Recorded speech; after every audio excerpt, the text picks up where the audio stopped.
கெட்ட வார்த்தை போடதான்டா செய்வான். அப்பதான் ரீச் ஆகும் இன்ஸ்டாகிராம்ல. இல்லைன்னா ரீச் ஆகாது, வீடியோ வைரல் ஆகாது, மேலே வர போய் சேராது. கெட்ட வார்த்தை போட்டு தான் ஆகணும். இப்படி பேசினா வியூஸ் வரும், இப்படி பேசினா ஃபாலோவர்ஸ் வருவாங்க, இப்படி பேசினா லைக்ஸ் வரும், அப்படிலாம் பிளான் பண்ணி திட்டமிட்டு வீடியோ ஷேர் பண்ணுறீங்க அப்படின்னா தயவுசெய்து உங்களோட எண்ணத்தை மாற்றிக்கோங்க. ஏன்னா இவர் மேலே இப்போ இவரை இன்னைக்கு கைது பண்ணியிருக்காங்க. அந்த மாதிரி உங்கள் மீதும் நடவடிக்கை பாயலாம். இதுக்கு முன்னாடி லைக்ஸ், அதாவது வீடியோ போடுறவங்க ஷேர் பண்ணுறவங்கன்னு மட்டும் இல்லை, அந்த வீடியோவுக்கு லைக் கொடுத்ததுக்காகவே கைது நடவடிக்கைகள்லாம் நடந்திருக்கு. ஏன் சொல்கிறேன் அப்படின்னா, இப்போ நீங்கள் வீடியோவில் பார்த்தீங்க இல்லையா, அந்த நபர் அவரோட பேஜ் போனால் பயங்கரமான வார்த்தைகள்லாம் யூஸ் பண்ணி நிறைய வீடியோ போட்டிருக்காரு. கிட்டத்தட்ட அவரையும் சப்போர்ட் பண்ணி ஃபாலோ பண்ணிக்கிட்ட 1 லட்சத்துக்கு மேலே ஃபாலோவர்ஸ் இருக்காங்க. அவர் ஒரு கிட்டத்தட்ட ஒரு இன்ஃப்ளூயன்சராக தன்னை நினச்சிக்கிட்டு இருந்திருக்காரு. இப்போ அந்த நபரை அரெஸ்ட் பண்ணியிருக்காங்க. ஏன் அப்படின்னா, தமிழக முதல்வர் குறித்து அவதூறும் சில ஆபாச வார்த்தைகளையும் யூஸ் பண்ணி வீடியோக்கள் தொடர்ந்து போட்டுக்கிட்டு இருக்காரு. அவர் மேலே புகார் கொடுக்கப்பட்டிருக்கு. அந்த புகாரின் அடிப்படையில் கைது செய்யப்பட்டிருக்காங்க. அவர் பேர் ஜேம்ஸ். நெல்லை மாவட்டம் முன்னீர் பள்ளம் அப்படின்ற கிராமத்தை சேர்ந்தவர். இவருக்கு கிட்டத்தட்ட 1 லட்சத்துக்கும் அதிகமான ஃபாலோவர்ஸ் இருக்காங்க. அதுவும் யாரை வேணாலும் ரொம்ப சாதாரணமாக கெட்ட வார்த்தை போட்டு திட்டி, அதுதான் நான் ஓப்பனிங்கில் ஒரு வீடியோ காமிச்சேன் இல்லையா, நீங்கள் கெட்ட வார்த்தை போடாதீங்கன்னு சொன்னால் கூட நான் அப்படி தான் போடுவேன், கெட்ட வார்த்தை போட்டால் தான் எனக்கு வியூஸ் வருது, இல்லைனா 10 பேர் கூட பார்க்க மாட்டாங்க அப்படின்னு அவரே சொல்கிறார். ஸோ இப்போது அதுக்கு தான் இப்போ நடவடிக்கை எடுக்கப்பட்டிருக்கு. அவரை கைது செய்யப்பட்டிருக்காங்க. அதுக்காக எதுவுமே பேசக்கூடாதா, அரசையோ இல்லை சிஎம்ஐயோ விமர்சனம் செய்யக்கூடாதா அப்படின்னு கேட்டால் அப்படி கிடையாது. தாராளமாக விமர்சனம் செய்யலாம், அரசையும் விமர்சனம் செய்யலாம், சிஎம்ஐயும் விமர்சனம் செய்யலாம். பட் அதுக்குன்னு ஒரு எல்லை இருக்குது. ஸோ அதை தாண்டிடக்கூடாது அப்படின்றது தான் இந்த சட்டங்கள் சொல்லுது. இன்னொன்று, இப்படி பேசினாலே நடவடிக்கையா அப்படின்னு கேட்டால் அதுவுமே தப்பு தான்.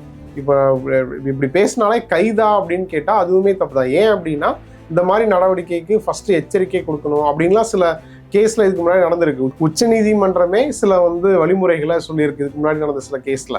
அதுவும் ஒரு எக்ஸ்ட்ரீம், கைதுன்றதும் எக்ஸ்ட்ரீம் லெவல் நடவடிக்கை தான். விமர்சனத்தோட எல்லையை தாண்டதும் அப்படின்றதும் ஒரு சட்டத்துக்கு எதிரான நடவடிக்கை தான்.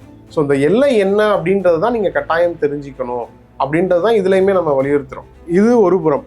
இன்னொரு புறம் பார்த்துக்கிட்டிங்கன்னா, எதிர்க்கட்சி தலைவரை விமர்சித்து ஒரு குற்றச்சாட்டு சொல்லி ஒரு சம்பவத்துக்கு நீங்கள் தான் காரணம், இவ்வளோ சம்பவங்கள் நடக்குது, இதுக்கு எல்லாமே நீங்கள் தான் பிளான் பண்ணி பண்ணுறீங்க அப்படின்னு சொல்லி எதிர்க்கட்சி தலைவர் மீது ஒரு குற்றச்சாட்டு சொல்லி சில வீடியோக்கள் பரப்புகிறாங்க. என்ன உதயநிதி அண்ணா, பெரிய கிளாப் உங்களுக்கு, சூப்பராக பண்ணுறீங்க. ஸோ இந்த 2 வீடியோக்களுமே இன்னைக்கு பேசுபொருளாக இருக்கு. இப்போ சிஎம் விமர்சிச்சாருன்றதுனால புகார் கொடுக்கப்பட்டு அவர் மீது நடவடிக்கை எடுத்துட்டாங்க. ஸோ இந்த வீடியோவும் சர்ச்சையாக இருக்கிறதுனால சம்மந்தப்பட்ட கட்சியை சேர்ந்தவங்களே ரியாக்ட் பண்ணியிருக்காங்க. அதாவது திமுகவை சேர்ந்த RS பாரதி அவர்களும் அப்புறம் இளங்கோ அவர்களுமே ப்ரெஸ் மீட் கொடுத்துருந்தாங்க. அதில் சொன்ன லா பாயிண்ட் ரொம்ப முக்கியமான ஒரு பாயிண்ட். அது இப்படிப்பட்ட அவதூறான பொய் பிரச்சாரத்தை செய்தால், அதாவது சாதாரணமாக டெஃபமேஷன் பண்ணால் ஒருத்தர் திட்டுறேன், அவர் என் மீது வழக்கு போட்டால் அந்த டெஃபனிஷன் கேஸில் மேக்ஸிமம் பனிஷ்மெண்ட் 2 வருஷம்தான். ஆனால் இது பூரமாக இதுபோல் தவறான ஐடி யூஸ் பண்ணி தவறான தகவல்களை அவதூறாக பேசினால் அதற்கு தண்டனை ஆயுள் தண்டனை. அவதூறு வழக்குகள் தனிப்பட்ட புகாராக கொடுக்கப்பட்டு அதிகபட்சம் 2 ஆண்டுகள் தண்டனை கொடுக்கக்கூடிய வழக்கு. ஆனால் இப்போது இது போன்ற குற்றங்களில் ஈடுபடுபவர்களுக்கு ஒருவேளை இன்ஃபர்மேஷன் டெக்னாலஜி ஆக்ட் பிரிவு 66F என்பது குறித்து தெரியாமல் இருக்க வேண்டும், அல்லது அது குறித்தான புரிதல் இல்லாமல் இருக்க வேண்டும். எனவேதான் அவர்கள் தங்களை அறியாமல் இது போன்று செய்து கொண்டிருக்கிறார்கள். அதாவது ஒருவர் தன்னுடைய அடையாளத்தை மறைத்து வேறொருவருடைய அடையாளத்தில் ஒரு கம்ப்யூட்டர் நெட்வொர்க்கில் இருந்து இந்த மாதிரி சோசியல் மீடியாவில் அவதூறு பரப்பினால் கூட அதற்கான தண்டனை ஆயுள் தண்டனை வரை செல்லலாம் என்று சட்டம் சொல்லுகிறது. அது மட்டுமல்லாமல் அமைப்பு செயலாளர் மூலமாக ஒன்றிய அரசின் இன்ஃபர்மேஷன் டெக்னாலஜி ஆக்டில் உள்ள கிரிவென்ஸ் கமிட்டிக்கு நாங்கள் இமெயில் மூலமாக புகார் அளித்துள்ளோம். எக்ஸ் தளத்திற்கும் மெட்டா தளத்தில் உள்ள வாட்ஸ்அப், ஃபேஸ்புக், இன்ஸ்டாகிராம் ஆகிய நிறுவனங்களுடைய கிரிவென்ஸ் ஆஃபீஸர்ஸ்க்கும் நாங்கள் இது குறித்து புகார்கள் அளித்திருக்கிறோம். இன்டர்மீடியேட்டரி ரூல்ஸ் அதன்படி அந்த சமூக வலைதளங்கள் அவருடைய கிரிவன்ஸ் ஆபீசர்ஸ் இதில் தலையிட்டு அது போன்று வரக்கூடிய செய்திகளை உடனுக்குடன் நீக்கிவிடவும் அந்த சமூக வலைதள கணக்குகளை நீக்கிவிடவும் புகார் அளித்திருக்கிறோம். ஸோ இவங்க சொன்ன இந்த இன்ஃபர்மேஷன் டெக்னாலஜி ஆக்டுக்கு கீழே எந்த மாதிரியான நடவடிக்கைகள் எடுப்பாங்க, யார் மேலே வந்து நடவடிக்கை பாய வாய்ப்பு இருக்குது அப்படின்றது குறித்துலாம் நம்ம சைபர் கிரைம் அட்வொகேட் கார்த்திகேயன்ட்ட விளக்கம் கேட்டிருந்தோம். நார்மலாக வந்து பார்த்தீங்க அப்படின்னா இப்போ India is a democratic country. Okay, இங்கே பேச்சு சுதந்திரம், கருத்து சுதந்திரம் அப்படின்றது இட்ஸ் a fundamental ரைட்டுங்க. ஓகேங்களா. ஸோ ஆர்டிகல் 19(1) எடுத்துக்கிட்டீங்க அப்படின்னா it's an absolute right for each and every citizen. இந்திய குடிமக்கள் யாராக இருந்தாலும் சரி, எல்லாருக்குமே அந்த பேச்சுரிமையும் கருத்துரிமையும் இருக்கு. But it is not an absolute ரைட்டுங்க. ஓகேங்களா.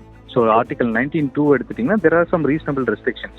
ஸோ இந்திய இறையாண்மைக்கு எதிரையோ இல்லை வந்து பார்த்தீங்கன்னா வந்து ஒரு கலவரம் கொண்டு பார்க்குற மாதிரியோ இல்லை வந்து அந்த அந்த பேச்சுகள் வார்த்தைகள் மூலியமா வந்து வேற சில பிரச்சனைகள் வர மாதிரி இருந்தாலோ அப்போ அந்த அப்சல்யூட் ரைட் அப்படின்றது அவங்களுக்கு கிடைக்காது. அந்த பேச்சு சுதந்திரம் கருத்து சுதந்திரம் அப்படின்றது கிடையாது. இது இந்தியன் கான்ஸ்டிடியூஷன்ல இருக்க பேசிக் ஃப்ரேம் ஒர்க். அதை தாண்டி வந்து பாத்தீங்க அப்படின்னா இந்த மாதிரி வந்து அவதூறா பேசுறவங்களை கண்ட்ரோல் பண்றதுக்கு நம்மளுக்கு முதல்ல வந்து ஐபிசி இருக்கு, இந்தியன் பீனல் கோட்ல அதுக்கான ப்ரொவிஷன் இருக்கு. இப்போ பிஎன்எஸ்ல இருக்கு. ஸோ இப்போ புது சட்டத்திலையும் அதுல இருந்து அதுக்கான ப்ரொவிஷன்ஸ் எல்லாம் கொடுத்துருக்காங்க. ஸோ நீங்க இன்ஃபர்மேஷன் டெக்னாலஜி ஆக்ட் அப்படின்னு எடுத்தீங்க அப்படின்னா இப்போ நீங்க சொன்ன செக்ஷன் 66F அப்படின்றது டெரரிசம். டெரரிசம்க்கு மட்டும்தான் வந்து ஆயில் தண்டனை வந்து இன்ஃபர்மேஷன் டெக்னாலஜி ஆக்ட்ல இருக்கே தவிர வேற எதுக்குமே வந்து ஆயில் தண்டனை அப்படின்றது கிடையாதுங்க. ஸோ இது வந்து இது டெரரிசம் எகெயின்ஸ்ட் நம்ம இந்த கண்டென்ட் எடுத்துட்டு போக முடியுமா இல்லையா அப்படின்றது நம்மளால டிசைட் பண்ண முடியாது. அண்ட் இங்க கோர்ட் அதாவது எப்பயுமே வந்து பாத்தீங்க அப்படின்னா இது வந்து இந்த மாதிரி டெஃபமேட்டரி கேஸ் அப்படின்னு நம்ம சொல்லுவோம். ஸோ இந்த மாதிரி டெஃபமேஷன்லாம் வந்து பார்த்தீங்கன்னா only court can private complaint மூலிமா court can decide whether it is a defamatory content or it is a fair comment அப்படின்றது. ஃபேர் கமெண்ட்டுக்கும் டெஃபமேட்டரி கண்டென்ட்டுக்கும் ஒரு தின் லைன் தான் டிஃபரன்ஷியேட் பண்ணுது. ஸோ அதை வந்து நம்மளால ஒரு காமன் மேன் அவனோட பெர்ஸ்பெக்டிவ்லால முடிவு பண்றது ரொம்ப சிரமமான விஷயம். ஒவ்வொருத்தர் பார்வையிலையும் அது வேறுபடும். ஸோ இதை வந்து பாத்தீங்க அப்படின்னா வந்து ஆல்ரெடி இது வந்து நம்மளுக்கு வந்து பெரிய டிஸ்கஷன் நம்ம இதுல போயிருக்கு. நீங்க பாத்தீங்கன்னா இன்ஃபர்மேஷன் டெக்னாலஜி ஆக்ட்ல செக்ஷன் 66A அப்படின்னு ஒன்று இருந்தது. ஸோ அதுல வந்து இதுதான் இருந்தது. ஒருத்தர் தப்பா பேசணும் அப்படின்னா அதன் மூலியமா வந்து அவங்க மேல ஆக்ஷன் எடுக்கலாம். It's cognisable offence. நீங்க பிஎன்எஸ்ல வருது நான் காக்னிசபிள் அஃபென்ஸ். அது 2 வருஷம் தான் தண்டனை. ஸோ அதனால நான் காக்னிசபிள் அஃபென்ஸ். பட் வேற இன்ஃபர்மேஷன் டெக்னாலஜி ஆக்ட் 66A வரும்போது பாத்தீங்க அப்படின்னா இது காக்னிசபிள் அஃபென்ஸ் 3 வருஷம் 3 years and above வரும்போது போலீஸ் வந்து பை டிஃபால்ட் அரெஸ்ட் பண்ணலாம். மேஜிஸ்ட்ரேட் கிட்ட போகணும் அப்படின்ற அவசியமே இல்லை. ஸோ அதனால அதன் மூலியமா வந்து பாத்தீங்கன்னா நிறைய வந்து தப்பா தான் அந்த சட்டம் பயன்படுத்தப்பட்டது. அதாவது அந்த ப்ரொவிஷன் 66A அப்படின்றது தப்பா பயன்படுத்தப்பட்டது அப்படின்னு சுப்ரீம் கோர்ட்டே பல கேஸ்ல சொல்லி கடைசியில சுப்ரீம் கோர்ட்டே வந்து அந்த செக்ஷன் ரிமூவ் பண்ண சொல்லிட்டாங்க. ஸோ அதனால 66A அப்படின்றது எப்பயோ ரிப்பீல் பண்ணிட்டாங்க. இது Shreya Singhal versus Union of India அப்படின்ற ஒரு ஃபேமஸ் கேஸ் அது. ஸோ அந்த கேஸ்ல வந்து இந்த ப்ரொவிஷன் ரிமூவ் பண்ணிட்டாங்க. அப்பயும் கோர்ட்டு சொன்னது என்னன்னா ஒருத்தர் கொடுக்குற கமெண்ட்டை வந்து அது ஃபேர் கமெண்டா இல்லை வந்து இன்னும் டெஃபமேட்டரி கண்டென்ட்டா நீ ஜுடிஷியலி வெல் ட்ரைட் மைண்ட் எங்களாலே முடிவு பண்ண முடியல. அப்படி இருக்கும் போது ஒரு போலீஸ் ஆஃபீஸர் எப்படி, அதாவது இன்ஸ்பெக்டர் அண்ட் எபோவ் இதுல பவர் பாத்தீங்கன்னா according to section 78 of information technology ஆக்ட்ல inspector can take a call on this. So அப்போ அவரால் எப்படி முடியும் அப்படின்றதுக்கு அப்போ இது மிஸ்யூஸ் ஆகுது அப்படின்றதுனால அதை ரிமூவ் பண்ணிட்டாங்க. இது இந்தியாவில் மட்டும் கிடையாது, பல நாடுகளில் இந்த இஷ்யூ இருக்கு. பல நாடுகளில் வந்து பாத்தீங்க அப்படின்னா ஒன்லி கோர்ட் கேன் டிசைட் தான் அப்படின்றது கொண்டு வந்திருக்காங்க. கோர்ட்டும் வந்து நிறைய இந்த மாதிரி காம்ப்ளிகேஷனாக செக்ஷன்ஸ் இருக்கும்போது இங்கிலாந்துலயும் அதை ரிமூவ் பண்ணியிருக்காங்க, ஆஸ்திரேலியாவில் ரிமூவ் பண்ணியிருக்காங்க, யூஎஸ்ல ரிமூவ் பண்ணியிருக்காங்க. இந்த மாதிரி நிறைய கண்ட்ரில இந்த மாதிரிலாம் நடந்திருக்காங்க. ஸோ அதனால இங்க வந்து ஒருத்தர் சொல்றது வந்து அவர் கருத்து சுதந்திரமா இல்லையா அப்படின்றது கோர்ட்டு தான் டிசைட் பண்ண முடியுமே, ஒரு தனிப்பட்ட நபராலேயோ இல்லை வந்து ஒரு ஆய்வாளராலேயோ இதை முடிவு பண்ண முடியாதுங்க. ஜென்ரலா அவங்க சொல்லக்கூடிய இன்னொரு விஷயம் என்னன்னா, இப்போ அவதூறு பரப்புறாங்க அப்படின்னு நார்மல் கேஸா இருந்தா 2 வருடம் வந்து தண்டனை கிடைக்க வாய்ப்பு இருக்கு. ஆனா கூடுதலா சில விஷயங்களை நம்ம வந்து செக்ஷன் நம்ம சேர்க்கும் போது அது வந்து ஆயுள் வரைக்குமே வந்து தண்டனை கிடைக்கக்கூடிய வாய்ப்புகள் இருக்குன்னு குறிப்பிடுறாங்க. அதுதாங்க 66Fன்றது மட்டும் தான் ஆயுள் தண்டனைங்க. 66F அப்படின்றது இன்ஃபர்மேஷன் டெக்னாலஜி. அது டெரரிசம் மட்டும் தான் ஸ்பெசிஃபிக்கா சொல்றாங்களே சார்.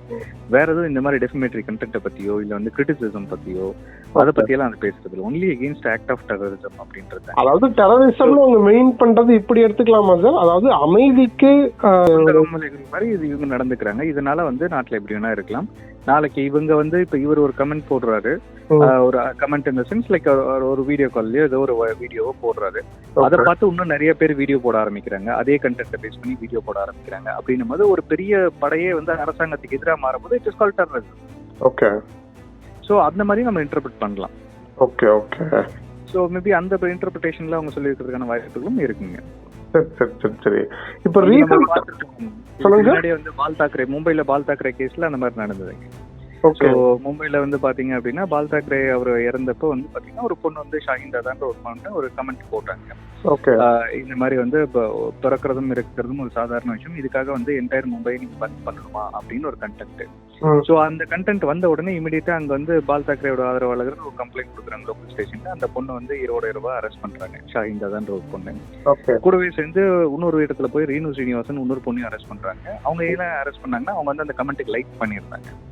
ஸோ அவங்களே அரெஸ்ட் பண்ணிட்டு இருந்தாங்க. 2 பேருமே 66A யூஸ் பண்ணி தான் அரெஸ்ட் பண்ணாங்க. அதுக்கப்புறம் அவங்க மேஜிஸ்ட்ரேட் கோர்ட்ல போய் ப்ரொடியூஸ் பண்ணதுக்கு அப்புறம் மேஜிஸ்ட்ரேட்டே தெளிவா சொல்லிட்டாரு பந்த் வந்து இல்லீகல் அப்படின்றது. சுப்ரீம் கோர்ட்டே பல கேஸ்ல சொல்லிருக்கோம், இந்த பொண்ணு சொன்னது எந்த தப்பும் கிடையாது அப்படின்றத சொல்லி அப்பயே வந்து ரிலீஸ் பண்ண சொல்லிட்டாங்க. பட் அந்த இந்த பீரியட்ல, அதாவது அரெஸ்ட் பண்ணதுல இருந்து அரெஸ்ட் பண்ண உடனே நியூஸ் வந்து வைரலா ஸ்ப்ரெட் ஆச்சு. அங்க இருந்து மேஜிஸ்ட்ரேட் போறதுக்கு முன்னாடி வந்து பாத்தீங்கன்னா இந்தியா பூரா நிறைய பேர் இந்த சேம் அதே கண்டென்ட்டை காப்பி பண்ணி பேஸ்ட் பண்ண ஆரம்பிச்சாங்க அந்த டைம்ல Facebookல. ஸோ நானும் இதே கண்டென்ட் போடுறேன், எங்களை அரெஸ்ட் பண்ணுங்கன்னு. ஸோ அதை இன்னும் கொஞ்சம் க்ரோ பண்ண அலோவ் பண்ணியிருந்தோம் அப்படின்னா அது டெரரிசமா மாறிடும். ஓகேங்களா? ஸோ அந்த மாதிரி இருக்கிறத அவாய்ட் பண்றதுக்கு மேபி இந்த மாதிரி ஒரு கமெண்ட் அவங்க கொடுத்துருக்கலாம். இப்போ ஜென்ரலா இந்த மாதிரியான வீடியோக்கள் நிறைய பேர் ஷேர் பண்ண ஆரம்பிச்சிருக்காங்க சார். ஏதாவது அரசுக்கு எதிரான விஷயங்களாகட்டும், இல்ல சிஎம் விமர்சனம் செய்யறதாகட்டும், இல்ல எதிர்கட்சி தலைவர்களை விமர்சனம் செய்யறதாகட்டும், ஓப்பனா எல்லாருமே இன்ஸ்டாகிராம் எடுத்து வீடியோ போடுறது அப்படின்னு நிறைய பேர் பண்ண ஆரம்பிச்சிருக்காங்க. இது சரியா? அது வந்து எந்த எல்லை வரைக்கும் இருக்கலாம் சார்? உங்களோட அட்வைஸாவும் சரி, உங்களோட இறுதி கருத்தாவும் சொன்னீங்கன்னா நல்லா இருக்கும் சார். கருத்துரிமை அப்படின்றது எல்லாருக்குமே இருக்குங்க. பட் அந்த கருத்துரிமைக்கு ஒரு எல்லை இருக்குங்க. ஸோ அந்த எல்லையை மீறும் போது எந்த ஒரு சட்டமும் அவங்களை பாதுகாக்காது. சட்டம் தன் கண்மடை செய்யும் அப்படின்ற மாதிரி தான் வந்து தாராளமா அவங்க மேல ஆக்ஷன் எடுக்கலாங்க. ஓகேங்களா? ஸோ வந்து எது கேட்டாலும் வந்து ஃப்ரீடம் ஆஃப் ஸ்பீச் அப்படின்னு சொல்ல முடியாது நம்மளால. It is not an absolute right. Indian constitution frame work பண்ணும்போது அது அப்சல்யூட் ரைட்டா கொடுக்கல. ஸோ அதனால வந்து அதை வச்சு நம்ம வந்து தெரியாம பண்ணிருக்கலாம். நாளைக்கு வந்து உங்க மேல ஆக்ஷன் எடுத்ததுக்கு அப்புறம் எனக்கு இந்த மாதிரி பண்ணா தப்புன்னு எனக்கு தெரியாது, மற்றவங்க பண்ணாங்க அதனால நான் பண்ணேன் அப்படின்னு சொன்னோம் அப்படின்னா ignorance of law is not an excuse. எனக்கு தெரியாதுன்றத வந்து ஒரு எக்ஸ்கியூஸா எடுத்து அவங்க மேல எடுக்கணும். சட்டம் வந்து என்ன செய்யணுமோ அதுக்கு ஏற்ற மாதிரி செய்யணும். ஸோ அதனால ஒவ்வொரு ஸ்டெப்பும் நம்ம கான்ஷியஸா பண்ணோம். அண்ட் மோர் ஓவர் இப்போ இருக்க டிஜிட்டல் வேர்ல்ட்ல வந்து பாத்தீங்க அப்படின்னா எவ்ரிதிங் இஸ் பீங் ரெக்கார்டட். எல்லாமே டிஜிட்டல் ஃபுட் பிரிண்ட் தான். ஸோ இன்னைக்கு ஒன்று பேசிட்டு நாளைக்கு உங்க முகத்தை நீங்க மாற்ற முடியாது. ஸோ அதை தோண்டி எடுக்கும் போது உங்களோட பழைய முகம் எல்லாருக்கும் தெரியறதுக்கு வாய்ப்பு, உங்க ஃபியூச்சருக்கும் அஃபெக்ட் ஆகிறதுக்கான வாய்ப்புகள் நிறைய பேர். அட்வொகேட் சொன்னதை கேட்டிருப்பீங்க. கட்டாயம் இதெல்லாம் தெரிஞ்சு வச்சுக்கோங்க. ஏன்னா இது வந்து சாதாரண விஷயம் கிடையாது. இந்த நம்மளோட கருத்துரிமைக்கும் நம்ம மேல நடவடிக்கை பாயறதுக்குமான அந்த கேப் இருக்கு இல்லையா, அது ரொம்ப சார் சொன்ன மாதிரி அது ஒரு கோடு தான். அந்த எல்லையை தாண்டிட்டீங்க அப்படின்னா உங்க மேல கட்டாயமா வழக்கு பதிவு செஞ்சு உங்க மேல நடவடிக்கை எடுக்க முடியும். அதனாலதான் அந்த செக்ஷனை கட்டாயம் தெரிஞ்சு வச்சுக்கோங்க அப்படின்னு சொல்றேன். இதுக்கு முன்னாடி லைக் போட்டதுக்காகலாம் கைது நடவடிக்கைகள்லாம் நடந்த சம்பவங்கள் இருந்துச்சு. இப்ப சார் சொன்னார் இல்லையா, மும்பைல அது நடந்துச்சு பால் தாக்கரே கேஸ்ல. ஸோ அதுக்கப்புறம் அந்த சட்டம் வந்து அது வேற மாதிரி அது சாரே சொல்லிட்டாரு. ஸோ தயவு செய்து இந்த சோஷியல் மீடியாவில் வீடியோ ஷேர் பண்ணுறீங்க, உங்களோட லைக்ஸுக்காக, உங்களோட ஃபாலோவர்ஸுக்காக, வியூஸுக்காக சில விஷயங்களை பண்ணுறீங்க அப்படின்னா அதோட லா குறித்து கட்டாயம் தெரிஞ்சுட்டு அந்த விஷயத்த பண்ணுங்க. நீங்கள் சில நடவடிக்கைகள்லேருந்து தப்பிச்சிக்கலாம், இல்லைன்னா உங்கள் மீதும் நடவடிக்கை பாயலாம். ஸோ தயவு செய்து சோஷியல் மீடியாவை கேர்ஃபுல்லாக யூஸ் பண்ணுங்க.